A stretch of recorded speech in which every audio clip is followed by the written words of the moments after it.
याद दिलाएं आपको, भारत ने जो मिशन शक्ति यूज किया था, कौन सा मिशन शक्ति, जहां भारत ने अपनी ही अंतरिक्ष में उड़ती एक सैटेलाइट को मार गिराया था, एंटी सैटेलाइट मिसाइल परीक्षण ए-सैट के माध्यम से। अगर आपको याद हो तो उसके दौरान भी जो यूज की गई थी वो पृथ्वी ही थी। यानी पृथ्वी मिसाइल को हल्के में लेने की कतई गुंजाइश मत करिएगा। अगर आज भारत अंतरिक्ष में उड़ते हुए किसी भी सैटेलाइट को मार गिराने की क्षमता रखता है तो वो पृथ्वी मिसाइल के कारण रखता है। 1988 में बनी जरूर थी, उसके बाद तो हमने इसके कई वर्जन बना लिए, पृथ्वी 1, पृथ्वी 2, पृथ्वी 3 और तो और। पृथ्वी 2, पृथ्वी 3 क्या है ये भी मैं आपको बता दूं। जहां पृथ्वी 1 थल सेना को दिया जाने वाला रॉकेट है, वहीं पृथ्वी 2 वायुसेना को दिया जाने वाला है और पृथ्वी 3 नौसेना को दिया जाने वाला मिसाइल है। एक और बात मैं आपको बताऊं, रिसेंटली आप लोगों ने अगर प्रलय डिफेंस सिस्टम के बारे में सुना हो, प्रलय मिसाइल के बारे में सुना हो, लास्ट मंथ ही हमने डिस्कस करके कहा था कि भारत ने इसको चीन बॉर्डर पर रख भी दिया है, लगा भी दिया है, वो भी असल में पृथ्वी ही थी। यानी हमारी इस पृथ्वी ने कईयों तरह के काम निपटाए हैं। तो फिर बोले आज क्यों पढ़ा रहे हैं? आज तो हम केवल ये बता रहे हैं कि अब इसके अंदर और अपडेशन होकर काम चल रहा है। बोले जैसे इंडिया इन दिनों अगर आप टेस्टिंग्स को ध्यान से देखें तो जितनी भी टेस्ट कर रहा है वो सब रात को कर रहा है। रात को क्यों कर रहा है? बोले अब ये वो वाला त्रेता युग वाला काल नहीं है कि जब युद्ध भी होंगे तो नियमों से होंगे, कि दिन की रोशनी में ही युद्ध होगा।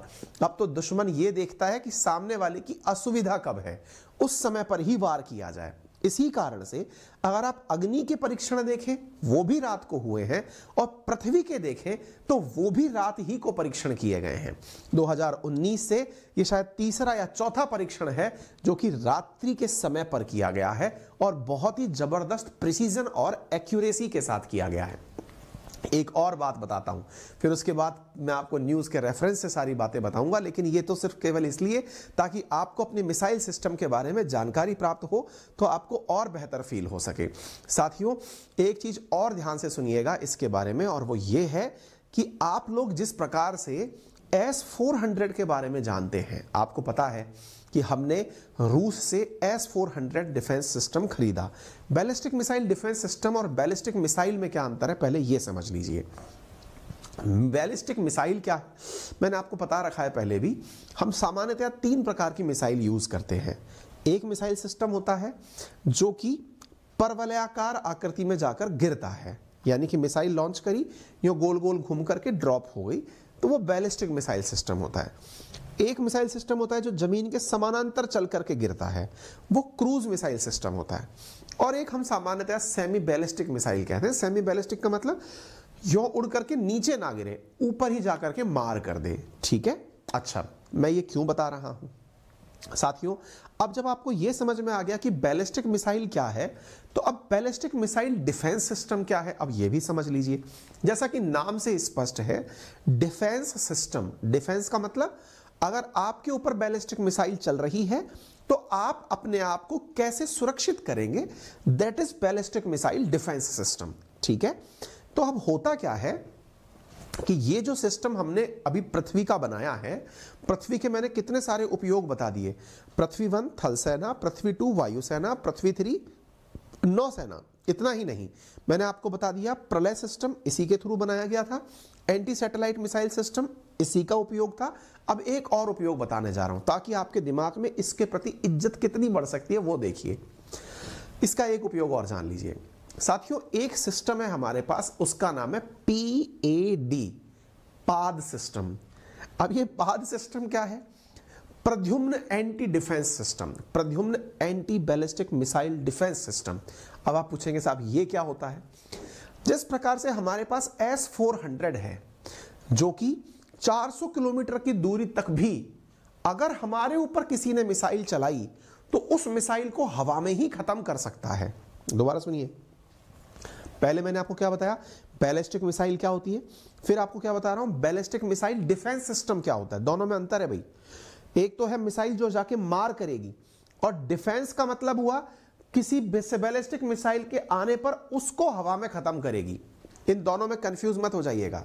दोबारा सुनिए, पहला बैलिस्टिक मिसाइल अलग है, डिफेंस सिस्टम अलग है। डिफेंस में आप पर अगर कुछ आ रहा है उसको मार गिराना है, दैट इज डिफेंस सिस्टम। ठीक है, तो हमारे पास में जो आज सिस्टम है उसका नाम है PAD, Pradyumna anti missile defence system.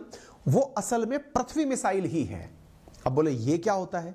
ये भी बिल्कुल वैसा ही मिसाइल सिस्टम है। इसके अंदर हम क्या करते हैं, हमारे ऊपर आने वाली जो मिसाइलें हैं उनको पृथ्वी से मार के गिराते हैं। S-400 बिल्कुल अलग है, वो हमने रूस से लिया है, लेकिन ऐसा थोड़ी है हमारा DRDO खुद बनाना नहीं जानता है, उसने भी बनाया। फिर आप पूछेंगे ऐसा क्या है सर, जब आपने S-400 खरीदा, हमारे पास अगर PAD पहले से ही था तो हमने अपने प्रोडक्ट को यूज क्यों नहीं किया? बिल्कुल सही सवाल हो सकता है आपका। लेकिन जब भी वेपन यूज किए जाते हैं तो उनकी प्रिसीजन और एक्यूरेसी बहुत ज्यादा मायने रखती है। अर्थात अब आप सोच के देखो, एक मिसाइल आपकी तरफ चलते हुए आ रही है, आपने इधर से मिसाइल मारने के लिए चलाई, बिल्कुल अपन जैसे है ना अपने उनकी पुरानी कहानी, मतलब जो रामायण महाभारत के जो धारावाहिक आते थे उनमें देखते थे, दो धनुष आपस में जाकर के यूं टकरा रहे हैं और बूम बूम एनर्जी निकल रही है ना। तो ऐसी स्थिति में जब जाके टकरा रहे होते हैं, अब सोचो दुश्मन की तरफ से आ रही बैलिस्टिक मिसाइल अगर कुछ मीटर से भी ऊपर नीचे रह गई तो ये मिसाइल नीचे से निकल गई, ये मिसाइल ऊपर से निकल गई, मतलब ही नहीं रहा। आपने चला भी लिया लेकिन मतलब ही नहीं रहा। समटाइम्स इस तरह की चूक हो जाए, इनसे बचने के लिए हमें आवश्यक है ऐसा डिफेंस सिस्टम हो जो एकदम एक्यूरेट हो। हालांकि हमने एक्यूरेसी टेस्ट करने के नाम पर ही पृथ्वी मिसाइल से सैटेलाइट मार गिराया था, ताकि सैटेलाइट जो इतनी तेज गति से उड़ रहा होता है, हमने अपनी सैटेलाइट मिसाइल चला करके उसको तेज गति में ही जाकर मार दिया था। लेकिन फिर भी हम अपने सिस्टम के साथ साथ एक चेक एंड बैलेंस वाला सिस्टम और रख लिए हैं। ठीक है, क्योंकि पृथ्वी में कहीं कोई चूक ना हो जाए